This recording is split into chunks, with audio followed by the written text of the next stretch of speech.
नमस्ते दोस्तों, स्वागत है आपका पाई इंग्लिश क्लासरूम में। मैं अमित आपके साथ। हम वर्ब को लेकर चल रहे थे। वर्ब की हमारी 3 क्लासेस हो चुकी थी और आज जो हमारी वर्ब की है वो चौथी क्लास है। 3 क्लासेस में हमने सीख लिया था, मैं उसका शॉर्ट रिवीजन आपको करा देता हूँ। पहली क्लास में हमने सीखा था काइंड्स ऑफ वर्ब। पहली क्लास में हमने सीखा था काइंड्स ऑफ वर्ब। दूसरी क्लास में हमने सीखा था use of first form. First form का यूज़ कहाँ कहाँ पर किया जाता है और साथ ही हम सेकंड फॉर्म में भी वहाँ पर आ गए थे। फिर उसके बाद हमारा अगला जो तीसरी क्लास थी, तीसरी क्लास में हमने अपनी सेकंड फॉर्म को पूरा कर लिया था कि सेकंड फॉर्म का प्रयोग कहाँ पर किया जाता है।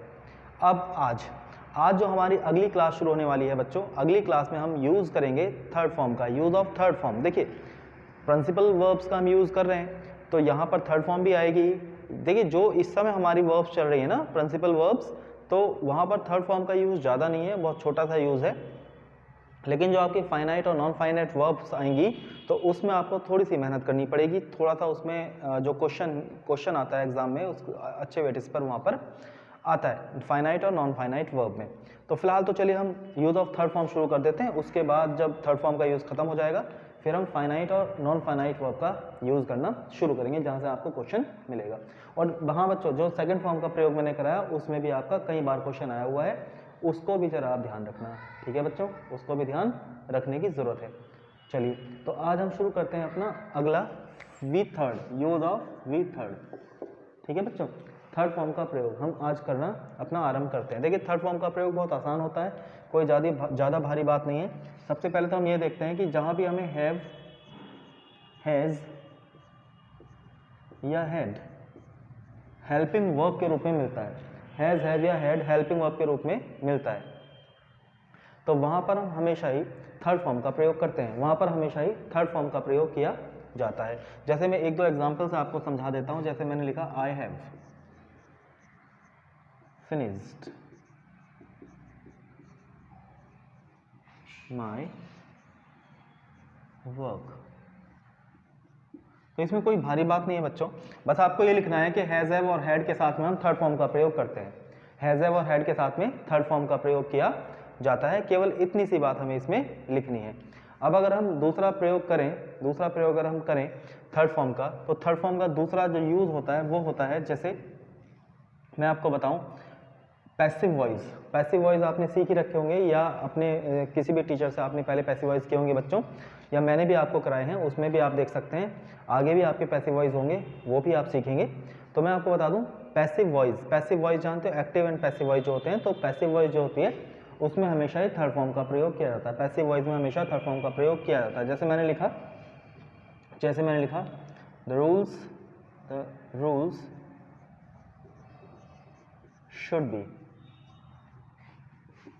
should be followed। Rules should be followed. तो देखिए, ये पैसिव फॉर्म है, रूल्स को फॉलो किया जाना चाहिए। तो ये क्या हो गया बच्चों, ये हो गया पैसिव। तो पैसिव में भी हम थर्ड फॉर्म का प्रयोग करते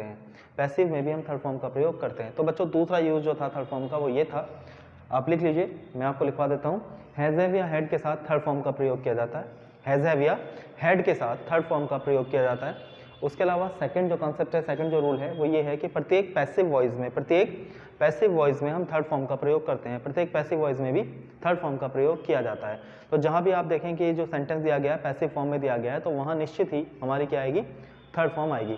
अब इसके अलावा अगर हम देखें, इसके अलावा अगला जो हमारा कॉन्सेप्ट है वो है perfect participle. Non finite verb में हम परफेक्ट पार्टिसिपल सीखेंगे, लेकिन अभी तो मैं आपको ऐसे ही बता देता हूँ। Perfect participle means having. जहाँ भी हैविंग लिखा होगा, हैविंग के साथ हमेशा वर्ब की थर्ड फॉर्म आएगी, और इसी चीज़ को हम क्या कहते हैं, परफेक्ट पार्टिसिपल कहते हैं। क्या कहते हैं, परफेक्ट पार्टिसिपल कहते हैं। जैसे मैंने सेंटेंस लिखा है, इसका एग्जाम्पल लिख देता हूँ मैं यहीं पे। चलिए, इन दो सेंटेंस को मैं पहले हटा देता हूँ, उसके बाद इसका एग्जाम्पल ठीक से लिख देता हूँ आपके लिए।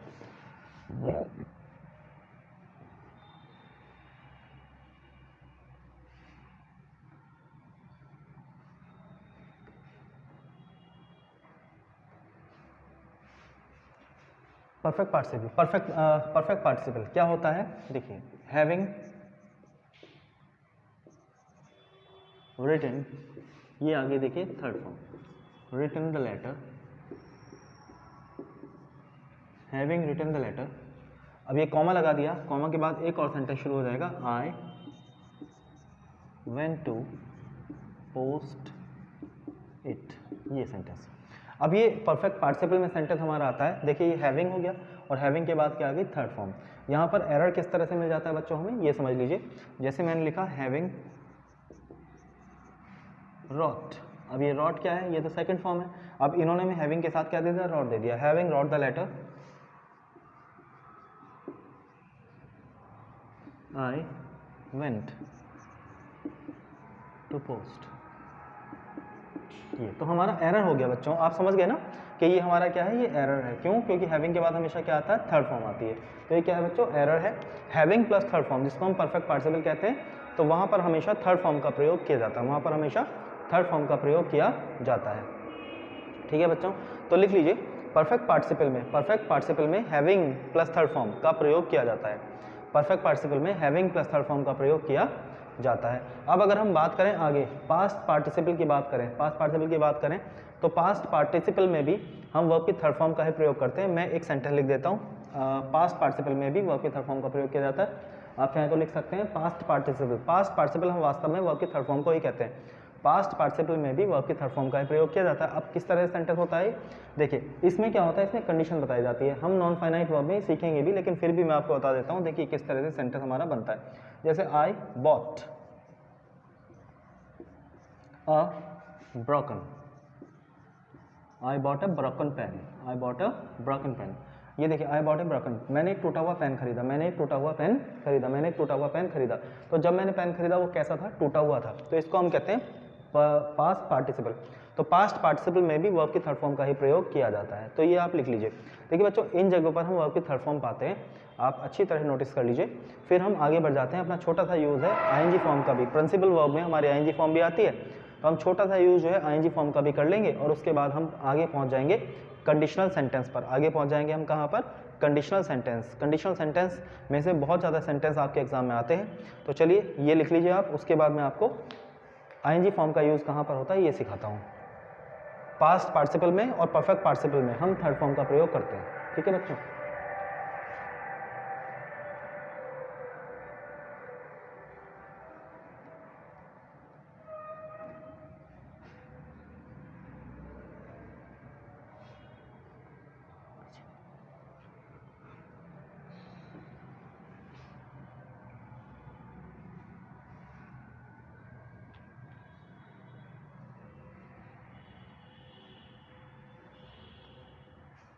अब हम सीखेंगे वर्ब की आईएनजी फॉर्म। क्या सीखेंगे बच्चों, वर्ब की आईएनजी फॉर्म का प्रयोग कहाँ पर किया जाता है। हमने सीखा है वर्ब की थर्ड फॉर्म का प्रयोग, हम सीखेंगे वर्ब की आईएनजी फॉर्म का प्रयोग कहाँ पर किया जाता है। तो आप लिख लीजिए यूज ऑफ आईएनजी फॉर्म, क्योंकि आईएनजी फॉर्म भी क्या होती है बच्चों, ये भी आपकी प्रिंसिपल वर्ब में आती है आईएनजी फॉर्म भी। तो अब हम आईएनजी फॉर्म का यूज सीखने जा रहे हैं। तो चलिए आईएनजी फॉर्म आप लिख लीजिए, यूज ऑफ आईएनजी फॉर्म। अब आईएनजी फॉर्म का यूज़ कैसे करते हैं, देखिए सबसे पहले तो मैं आपको बताऊं, जहां भी आपको is are am active sentence में इज आर एम या वॉज वर मिलता है, वॉज या वर मिलता है और ये एक्टिव सेंटेंस होता है, तो हम हमेशा ही वर्ब की आईएनजी फॉर्म का प्रयोग इसके साथ में करते हैं, इज आर एम या वॉज वर। लेकिन सेंटेंस कैसा होना चाहिए, एक्टिव वॉइस में होना चाहिए, तो हम आईएनजी फॉर्म का प्रयोग करते हैं। जैसे मैंने लिखा, ये बेटा छोटी छोटी चीज़ें हैं ना, तो इनमें समय खराब करने का कोई फ़ायदा नहीं है, तो मैं इसलिए इसको जल्दी जल्दी करा रहा हूँ। मैं चाह रहा हूँ 10-5 मिनट में ही जल्दी जल्दी हो जाए, क्योंकि समय खराब करने का कोई फ़ायदा नहीं इसमें। आपको समझ में तो आ रहा है ना? हाँ, तो बस जैसे I am waiting for my friend, देखिए एक्टिव सेंटेंस है, और एक्टिव सेंटेंस में जहाँ भी हमें एम मिल जाए, इज मिल जाए, आर मिल जाए, वाज मिल जाए, वर मिल जाए, वहाँ पर हम आईएनजी फॉर्म का प्रयोग करते हैं। जैसे एक और सेंटेंस में लिख देता है, यू आर या you were watching TV, you are watching TV, ये मैंने लिख दिया यू आर वॉचिंग टीवी। तो अब देखिए ये वर्ड था एक्टिव सेंटेंस, तो क्या आ गया, वॉचिंग आ गया, यू आर वॉचिंग टीवी। तो जल्दी से इन दोनों सेंटेंस को लिख लीजिए, और आप ये भी लिख लीजिए कि is are am was were, या हाँ अभी is are am was were लिख लीजिए। Is are am was were अगर दिया गया है सेंटेंस के अंदर, और सेंटेंस क्या है, एक्टिव वॉइस है, तो हम आईएनजी फॉर्म का ही प्रयोग करते हैं। चलिए लिख लीजिए इसको जल्दी से।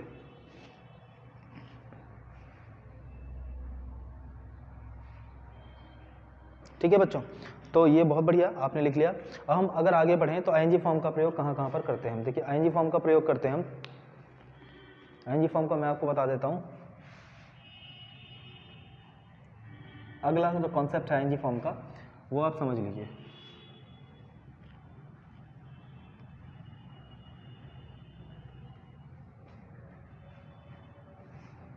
अगला कॉन्सेप्ट है आईएनजी फॉर्म का, अगर हम देखें तो अगला कॉन्सेप्ट हमारा आईएनजी फॉर्म का आएगा। जैसे मान लीजिए हमें सिंस या फॉर मिल जाता है, सिंस या फॉर, और इसके बाद कोई मिल जाती है हमें समय, कोई सिंस या फॉर के साथ में कोई हमें क्या मिल जाता है, टाइम मिल जाता है। क्या मिल जाता है, टाइम।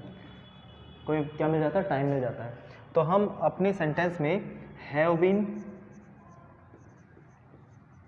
या हैज़ बीन के साथ आईएनजी फॉर्म का प्रयोग करते हैं। जैसे बच्चों देखिए कैसे, जैसे मैंने लिखा आई हैव,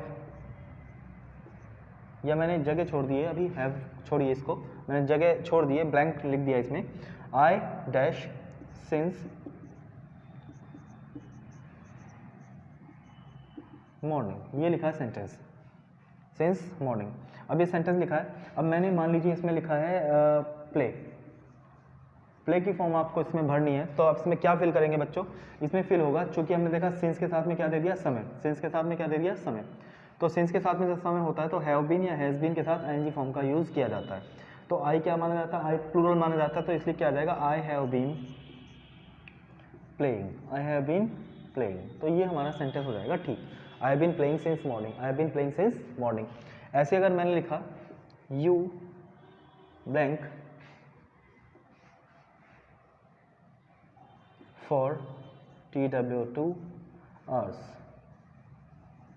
और मैंने यहाँ लिखा इसमें स्लीप की फॉर्म भर दीजिए आप, स्लीप। तो आपने देखा कि यहाँ फोर के साथ में क्या दे रखा है, फोर के साथ में समय दिया गया है।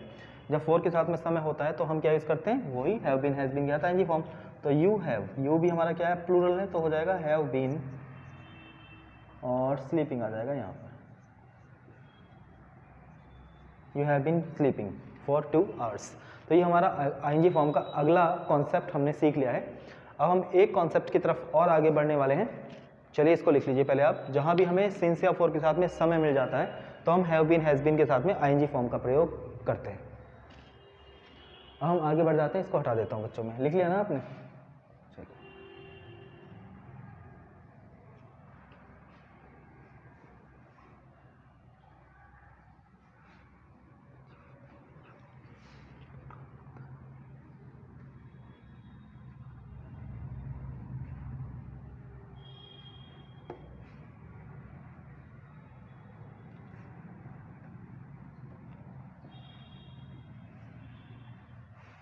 ऐसी आईएनजी फॉर्म का हम अगला यूज़ अगर देखें तो आईएनजी फॉर्म का यूज़ होता है प्रेजेंट पार्टिसिपल में। प्रेजेंट पार्टिसिपल, जैसे प्रेजेंट पार्टिसिपल का क्या मतलब हुआ, जैसे मैंने कहा seeing the danger,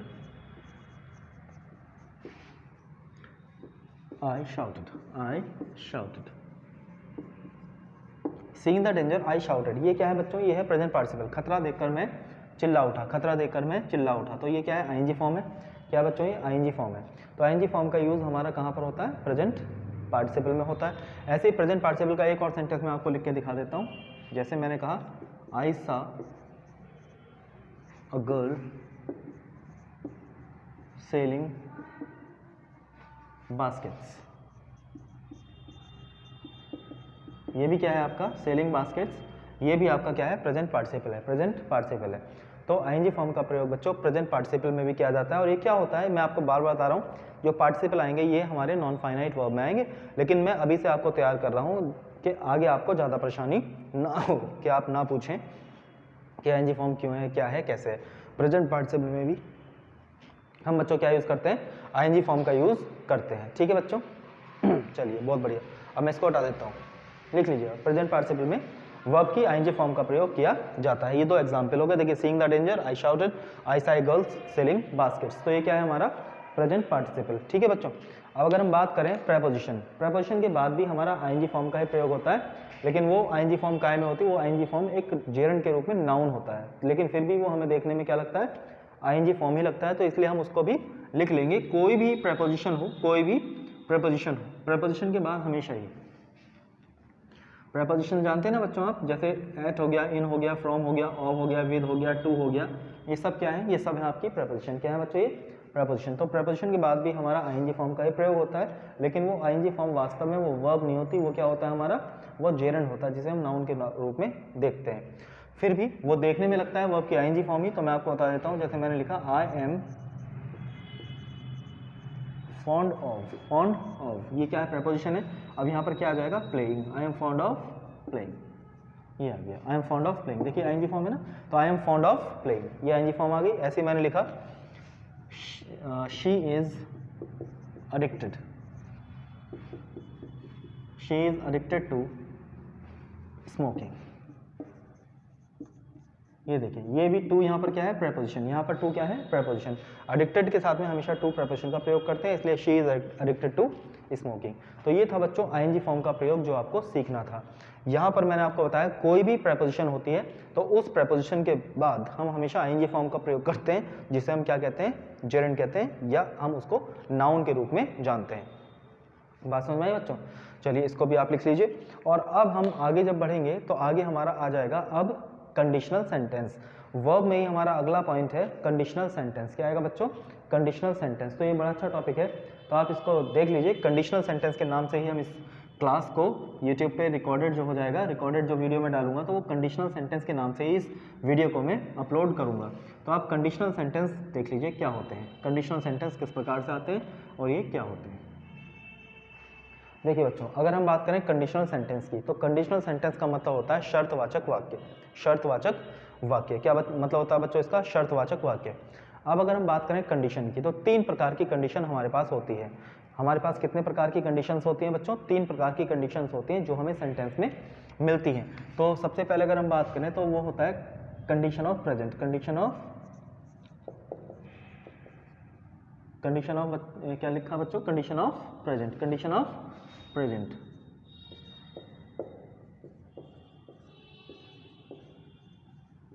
condition of present, ठीक है बच्चों। अब इसके बाद अगर हम दूसरी कंडीशन की बात करें तो दूसरी कंडीशन हमारे पास आएगी कंडीशन ऑफ पास्ट। ये बच्चों आपका आया कंडीशन ऑफ पास्ट। क्या है बच्चों, कंडीशन ऑफ पास्ट। पहली कंडीशन है आपकी कंडीशन ऑफ प्रेजेंट, दूसरी कंडीशन है बच्चों आपकी कंडीशन ऑफ पास्ट, और अगर हम तीसरी कंडीशन की बात करें तो तीसरी कंडीशन आपके सामने बच्चों आएगी कंडीशन ऑफ परफेक्ट। नहीं, फ्यूचर नहीं बच्चों, कंडीशन ऑफ परफेक्ट।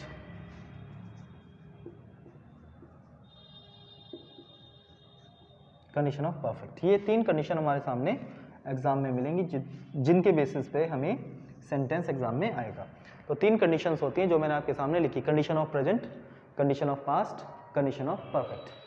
तो देखिए सबसे पहले अगर हम बात करें कंडीशन ऑफ प्रेजेंट क्या होता है, कंडीशन ऑफ प्रेजेंट क्या होता है। कंडीशन ऑफ प्रेजेंट में अगर आप देखें तो कंडीशन ऑफ प्रेजेंट के जो भी सेंटेंस होंगे उनकी जो हिंदी होती है ना वो लगभग होती है यदि तुम आओगे, यदि तुम आओगे। कंडीशन का मतलब यदि होता है ना, शर्तवाचक वाक्य। तो शर्तवाचक वाक्य में तो आप हमेशा यदि कहोगे ना, यदि यदि यदि, जानते हो ना। कभी कभी हम अपनी जो स्तरीय भाषा होती है, मतलब कि क्षेत्रीय भाषा होती है, उसमें हम यदि को अगर का भी नाम दे देते हैं। अगर तुम आओगे तो मैं खेलूंगा, अगर तुम आओगे तो मैं खेलूंगा। अगर हम बात करते हैं कंडीशन ऑफ प्रेजेंट की, तो कंडीशन ऑफ प्रेजेंट में जो हमारी हिंदी साउंड होता है, कभी कभी देखिए हिंदी का भी प्रयोग हमें इंग्लिश सीखने के लिए करना पड़ता है। तो जो हमारा कंडीशन ऑफ प्रेजेंट होगी उसमें साउंड जो करेगा ना वो इस प्रकार से साउंड करेगा, यदि तुम आओगे तो मैं पढ़ाऊंगा, यदि तुम आओगे तो मैं पढ़ाऊंगा। तो ये हमारी होती है कंडीशन ऑफ प्रेजेंट, यदि तुम आओगे तो मैं पढ़ाऊंगा। इसमें देखिए पहला जो सेंटेंस होगा कंडीशन ऑफ प्रेजेंट का जो स्ट्रक्चर है वो मैं आपको लिख दूं, या तो हमें मिलेगा इफ या हमें मिल जाएगा अनलेस। क्या मिल जाएगा बच्चों, इफ या अनलेस, इफ या अनलेस। अनटिल भी मिल जाता है, इसमें कोई दिक्कत नहीं है, इफ या अनलेस। अब इफ या अनलेस को मान के चलिए, वर्ब जो मैं सिखाऊंगा वो सब में एक जैसी ही आएंगी। यदि आपको इफ मिल जाता है तो ये जो हमारा होता है ना कंडीशन ऑफ प्रेजेंट, इसमें जो हमारी वर्ब आती है सब्जेक्ट आएगा और फिर हमारे पास वर्ब की फर्स्ट फॉर्म आएगी।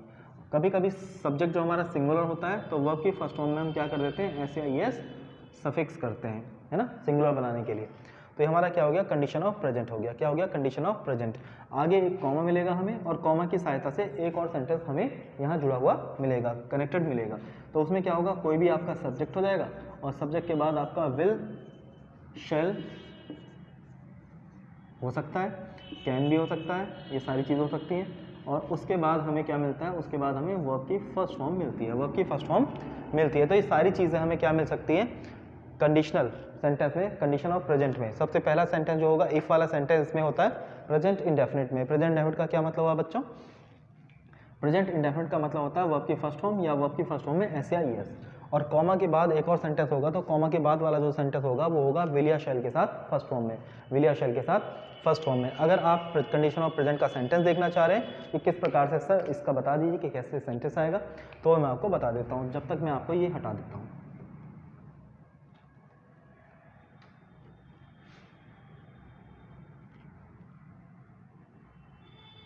अब मैं आपको सेंटेंस समझा देता हूँ कि कंडीशन ऑफ प्रेजेंट का अगर आपको सेंटेंस लिखना है तो वो किस प्रकार से लिखा जाता है, और अगर वो एग्जाम में आता है तो वो कैसे आता है। जैसे मैंने सेंटेंस लिखा इफ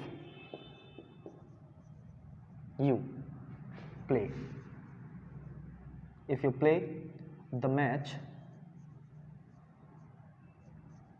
कॉमा आ जाएगा। ये देखिए यहाँ पर क्या आ गई, फर्स्ट फॉर्म आ गई, ये फर्स्ट फॉर्म आ गई, ये सब्जेक्ट आ गया और ये क्या आ गया, इफ आ गया। अब ये कॉमा आया, कॉमा के बाद एक और सेंटेंस होगा we shall win, we shall win. अब ये अगला सेंटेंस आया, यहाँ पर ये सब्जेक्ट है आपका, ये शैल, और ये आपका क्या आ गया, फर्स्ट फॉर्म। तो इस तरह से हमें क्या मिलता है, कंडीशन ऑफ प्रेजेंट का सेंटेंस मिल जाता है। अब बच्चों इसमें पता है एरर किस तरह से आता है, मैं आपको एरर भी समझा देता हूँ। एरर भी इसमें इस तरह से दे देते हैं, जैसे मैंने लिखा इफ यू विल, दोनों ही सेंटेंस में विल या शैल में दे देंगे। जैसे मैं लिखा if you will play, if you will play the match, कौन आएगा, और फिर ये सेंटेंस भी हमारा विल या शैल में ही दे देंगे, मतलब फ्यूचर में ही दे देंगे। तो ये आपका ऐसे हो जाएगा। तो बच्चों आपको दिखाई दे रहा है कि स्ट्रक्चर के हिसाब से इसमें क्या गलती हो गई। हाँ बिल्कुल, देखिए यहाँ पर मैंने आपको बताया कि ये इफ़ वाला जो सेंटेंस होता है, चाहे इफ़ वाला सेंटेंस हो चाहे अनलेस वाला सेंटेंस हो, हमें हमेशा ये फर्स्ट फॉर्म में मिलेगा। कहाँ में मिलेगा, फर्स्ट फॉर्म में। विल या शैल इस तरह के सेंटेंस में नहीं आती। तो जैसे ये स्ट्रक्चर मैंने लिखा ना, ये इसी तरह से ये सेंटेंस है, तो ये वाला सेंटेंस हमारा ठीक है और ये वाला सेंटेंस हमारा क्या हो गया, गलत है। कभी कभी क्या होता है, अनलेस में भी सेंटेंस हमें मिल जाता है, अनलेस में भी सेंटेंस हमें हमेशा मिल जाता है। अनलेस में मिलने से पहले मैं आपको इसका एक नेगेटिव सेंटेंस लिख के दिखा देता हूँ। क्या सेंटेंस लिख के दिखा देता हूँ बच्चों, इसका नेगेटिव सेंटेंस। तो इसका मैं एक नेगेटिव सेंटेंस आपको यहाँ लिख के दिखा देता हूँ। जैसे मैंने लिखा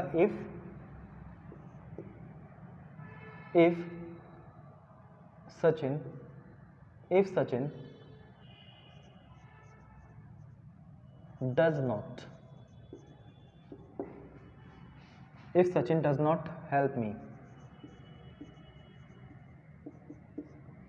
I will not come। ये सेंटेंस लिखा है if Sachin does not help me I will not come. तो ये बिल्कुल ठीक है। नेगेटिव सेंटेंस में क्या होगा, प्रेजेंट इंडेफिनिट होता है, तो ये डज नॉट आ गया, ये फर्स्ट फॉर्म हो गई, कोई दिक्कत नहीं, ये भी विल या शैल में सेंटेंस है। तो नेगेटिव सेंटेंस में हमें क्या कर देते हैं, वो देखिए बच्चों, नेगेटिव सेंटेंस में वो हमें क्या कर देंगे, ये बच्चों ये वाली बात आपको समझ में आ गई। तो चलिए मैं हटा देता हूँ इसको, है ना, इसको हटा देता हूँ मैं, और ये वाला नेगेटिव सेंटेंस जो मैं आपको समझाने की कोशिश कर रहा हूँ, इस पर आप फोकस कीजिए।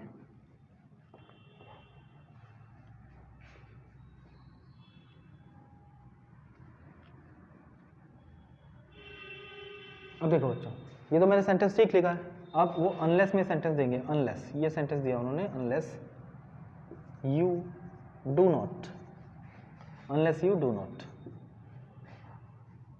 Do not take rest, comma you will fall ill. अब देखिए बच्चों, यहाँ पर इन्होंने दिया हमें क्या, अनलेस। क्या दे दिया बच्चों इन्होंने, अनलेस। अब अनलेस के साथ में मैं आपको बताऊं, नॉट का यूज़ नहीं किया जाता। इफ़ के साथ में तो नॉट का यूज़ होता है और बिल्कुल सही है, लेकिन अनलेस के साथ में नॉट का प्रयोग नहीं किया जाता। अनलेस के साथ में नॉट का प्रयोग नहीं किया जाता, तो यहाँ पर क्या हो जाएगा, ये हमारा सेंटेंस गलत हो जाएगा। तो इसका सही क्या होना चाहिए बच्चों, सही होना चाहिए अनलेस यू टेक रेस्ट, यदि आप आराम नहीं करते हो। इसका मतलब होता है यदि नहीं, यदि आप आराम नहीं करते हो तो यू विल फॉल इल।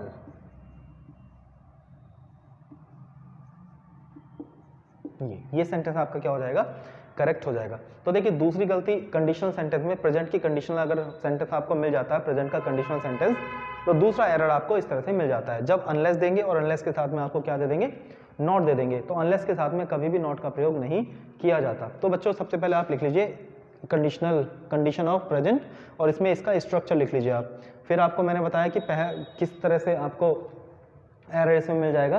पहला एरर मैंने आपको क्या बताया था, पहला एरर मैंने आपको बताया था कि इफ़ या अनलेस वाला सेंटेंस भी वो विल शैल में दे देंगे और अगला सेंटेंस भी वो इस प्रकार से विल शैल में दे देंगे। तो मैं आपको बताऊं इफ़ वाला सेंटेंस या अनलेस वाला सेंटेंस कभी भी विल या शैल में नहीं होता, वो हमेशा फर्स्ट फॉर्म में होता है। तो आपको बात समझ में आ गई। सेंटेंस मैंने आपको लिख के दे दिया था, उसको आप और आपने लिख भी लिया होगा, या अगर नहीं लिखा है तो आप दोबारा इस वीडियो को देख सकते हैं और वीडियो को देखने के बाद आप उसको लिख सकते हैं। अब दूसरा एरर इसमें किस प्रकार से आएगा, अनलेस के साथ में वो आपको क्या दे देंगे, नॉट दे देंगे। तो अनलेस के साथ में कभी भी नॉट का प्रयोग नहीं किया जाता है, अनलेस के साथ में कभी भी नॉट का प्रयोग नहीं किया जाता। अनलेस में अपने आप ही नॉट होता है छुपा हुआ, तो इस नॉट को हटा देंगे, नॉट हटेगा तो ये डू भी हटेगा, तो ये फर्स्ट फॉर्म यहाँ पर रह जाएगी। ठीक है बच्चों। अब अगर हम आगे बात करें और किस प्रकार से हमें इसमें एरर मिल सकता है, तो आपने बच्चों देखा हर एक सेंटेंस में मैं आपको क्या लिख के दिखा रहा हूँ, कॉमा लिख के दिखा रहा हूँ। क्या लिख के दिखा रहा हूँ, कॉमा। तो कभी कभी क्या करते हैं एग्जाम में, कभी कभी एग्जाम में कॉमा के स्थान पर वो हमें देन लिख के दे देते हैं, देन THEN। जैसे मैंने लिखा इफ यू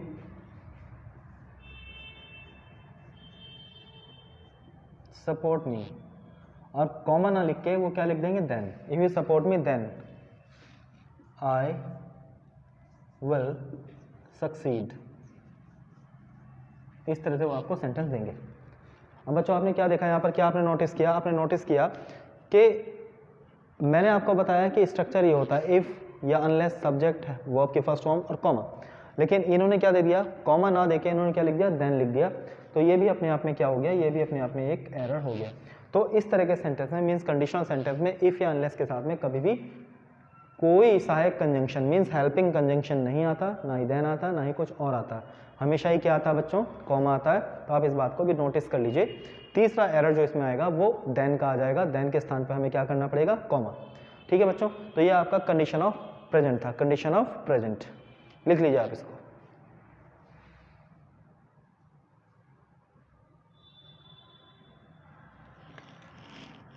ठीक है बच्चों। अब देखिए आज मैंने आपको क्या बताया था, मैंने आपको बताया कंडीशन ऑफ प्रेजेंट का सेंटेंस। कंडीशन ऑफ प्रेजेंट में वैसे तो देखिए मैंने आपको 3 प्रकार की कंडीशन बताई, 3 कंडीशन होती है, condition of present, condition of past और condition of perfect, condition of perfect. अब इसमें मैंने आपको क्या बताया, कंडीशन ऑफ प्रेजेंट क्या होता है, कंडीशन ऑफ प्रेजेंट का स्ट्रक्चर ये आपको मैंने लिख के दे दिया। अगर ये आपने ना लिखा हो तो आप लिख लीजिए इसको, कंडीशन ऑफ प्रेजेंट का स्ट्रक्चर ये आपके सामने लिखा हुआ है। अब इसके बाद देखिए मैंने आपको बताया कि इसमें एरर किस प्रकार से आ सकता है। तो इसमें बच्चों हमें 3 प्रकार के एरर मिल सकते हैं। पहला एरर मैंने आपको क्या बताया था, ध्यान है आपको, चलिए आप बताइए शांतनु। हाँ जी बिल्कुल, पहला एरर जो इसमें मिल सकता है वो मिल सकता है हमें दोनों ही तरफ जो वर्ब हैं उसको आप गलत हमें दे देंगे। मीन्स पहला सेंटेंस जो होता है प्रेजेंट इंडेफिनिट में होता है, मतलब फर्स्ट फॉर्म में होता है, फर्स्ट फॉर्म में होता है, और वो हमें दोनों ही सेंटेंस फ्यूचर में दे देंगे। मीन्स यहाँ भी विल या शैल और वहाँ भी विल या शैल। तो पहले सेंटेंस में मीन्स इफ या अनलेस वाले सेंटेंस में विल या शैल का प्रयोग नहीं किया जाता, वो हमेशा क्या में होता है, फर्स्ट फॉर्म में होता है। अगर सेंटेंस नेगेटिव हो तो वो डू नॉट या डज नॉट में होगा, डू नॉट या डज नॉट में होगा। दूसरी बात, अगर उन्होंने सेंटेंस नेगेटिव दिया, नेगेटिव देके आपको उन्होंने चेक करना चाहा, तो अनलेस के साथ में वो आपको डू नॉट दे सकते हैं या डज नॉट दे सकते हैं। आपको केयरफुल रहना है कि अनलेस के साथ में कभी भी नॉट का प्रयोग नहीं होता, अनलेस के साथ में कभी भी नॉट का प्रयोग नहीं किया जाता। तो आप क्या समझेंगे, जैसे ही अनलेस दिया उन्होंने, हम डू नॉट या डज नॉट जो दे रखा उसको हटा देंगे और वर्ब की फर्स्ट फॉर्म केवल वहाँ पर रहने देंगे। उसके बाद तीसरा एरर जो वो देते हैं तीसरा एरर जो वो देते हैं कॉमा के स्थान पर वो क्या लिख देंगे, देन लिख देंगे। मैंने आपको बताया कि इफ या अनलेस जो होता है इनका सहायक कंजंक्शन हमेशा कॉमा होता है, इनके साथ में कोई भी हेल्पिंग कंजंक्शन प्रयोग नहीं होता, हमेशा ही कॉमा का प्रयोग किया जाता है। तो यहाँ पर क्या आ जाएगा, कॉमा आ जाएगा। तो ये present of condition of present के सेंटेंस थे, और इसमें आपको एग्जाम में अधिकतर, कोई भी एग्जाम हो, इसमें से आपको अधिकतर सेंटेंस मिल जाता है बच्चों। तो इतनी बात आपको ध्यान रहेगी। चलिए आप इसको लिख लीजिए, और अगली क्लास में हम कंडीशन ऑफ पास्ट और कंडीशन ऑफ परफेक्ट को सीखेंगे। ये बच्चों छोटी क्लास में आपको इसलिए देता हूँ कि आप बोर ना हो, आप एक एक चीज़ धीरे धीरे हर एक चीज़ सीखते चले जाएं। देखिए बड़ी क्लास से कोई फ़ायदा नहीं होता। पता चला मैंने आपको बड़ी क्लास दी और आपको वो समझ में नहीं आया। मैंने आपको छोटी क्लास दी लेकिन पूरा लगातार आधा घंटा मैंने आपको पढ़ाया, इधर उधर की बातों में मैंने आपको नहीं लगाया।